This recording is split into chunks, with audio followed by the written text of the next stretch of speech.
training? Dave has already got his SEALs, which stands for Specialized Education and Leadership Squad. Specialized Education and Leadership Squad. I didn't bother to memorize it before. I didn't either until Dennis provided his one. I recognize these things. You do? Yes. I stole that off the website. I do that a lot.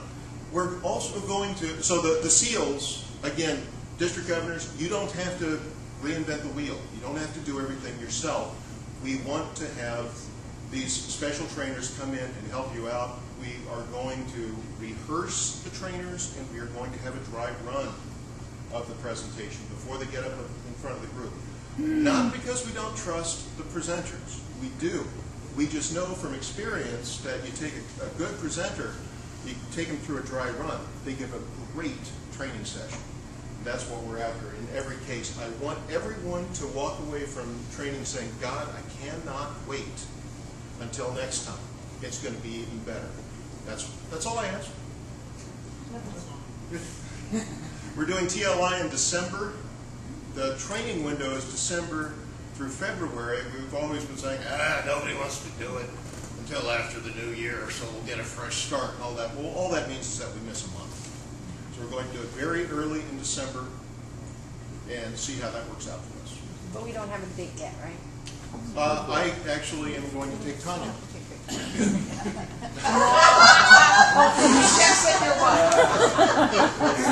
Yeah, it's the first December, first Saturday. December 4th, thank you. It took me a few minutes to I get had to ask her early.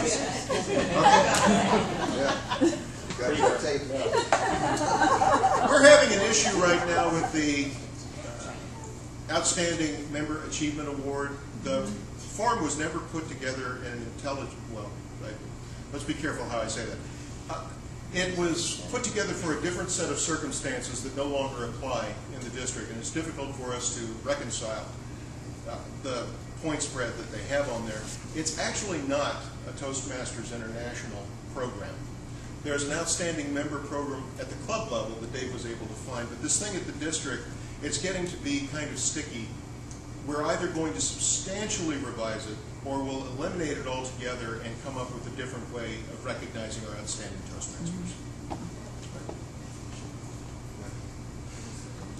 So that's my vision so far for the year. This is work in progress.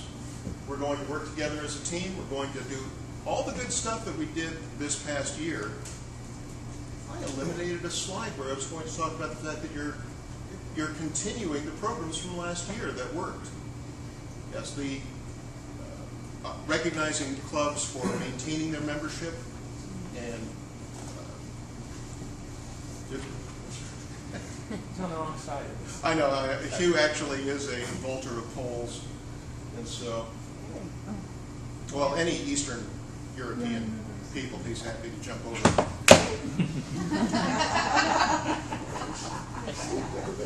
So, thank you so much. That was for the people at home. I did it. Good God. And we're going to achieve greatness together. Any questions about this? Yeah, Rajesh. Two questions. One is that regarding the intervention team, you mentioned that I think it's called intervention team, right? Which will go and work with the clubs. So I know that one of the clubs in my area was struggled last year. So I was planning to focus more on that, but now I know about this. So does that mean that they will find themselves all the clubs which are not doing well, or I need to work with them and say that, hey, by the way, this club is doing not so well. So you're talking about the Diablo View. That's right. Oh, I'm on camera. Okay. They're a perennial problem, and I don't want us to spend a lot of time on that. The point of the intervention team is that they go in one day, one meeting, take over, educate the people, they're out. And Diablo View is an excellent example of a club that has got challenges, but they have had challenges for the past 3, 4, 5 years.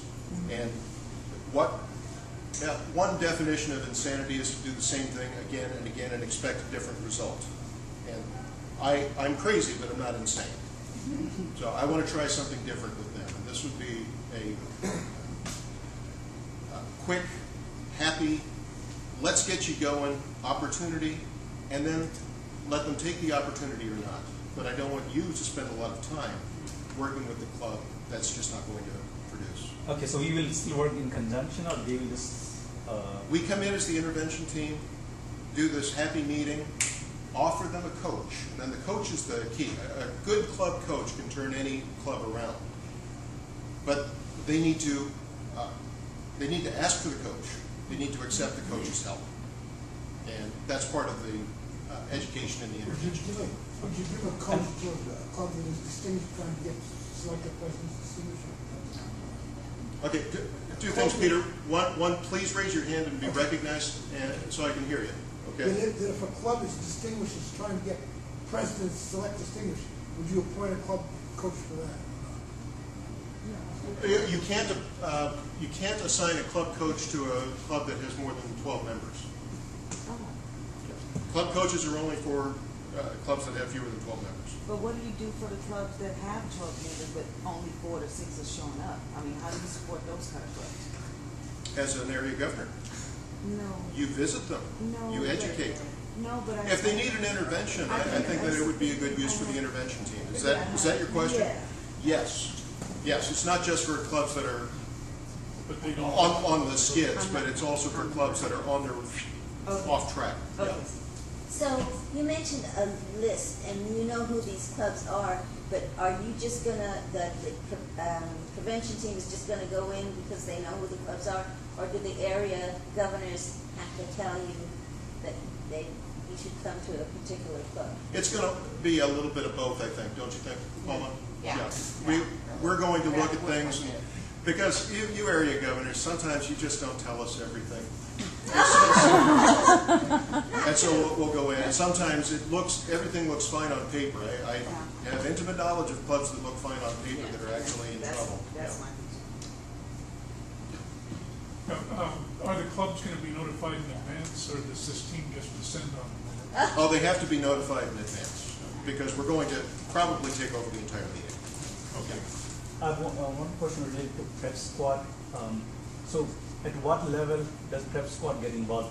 Can they get involved at a club level? Can I encourage club members to go and get trained for a club level contest? Prep squad is a very selective group, and the reason is, as Christina will tell you, we are very brutal, and that's how we produce. It's something to experience, and you should come and visit, and it's not for everybody. It's also a club in itself. Yeah. So it's like if you want to be involved in contests and you want to get better at that, you join that club as a second or third club. Okay, so it's So like you need to become a it's member, own- not like a consultant. Oh, yes, Oh, it's okay. not a consulting thing. Right, you need to be a member. To join the prep squad, you have to attend 2 meetings, you have to participate, and then every member has veto power over anyone being admitted to the club. Okay. Yeah, it's serious business. So if 12 people say yes and one says no, you're out. They're out. Yeah, but the reason for that is that we've got such a tight-knit group that completely trusts each other. If we were to start bringing in people that irked 1 or 2 people, those people wouldn't show up anymore. He's a Republican. It's a republic. That's exactly right. Okay, I'm taking way too much time. I realize that. I imagine, Dave, you'd like to say something at some point today. That would be good.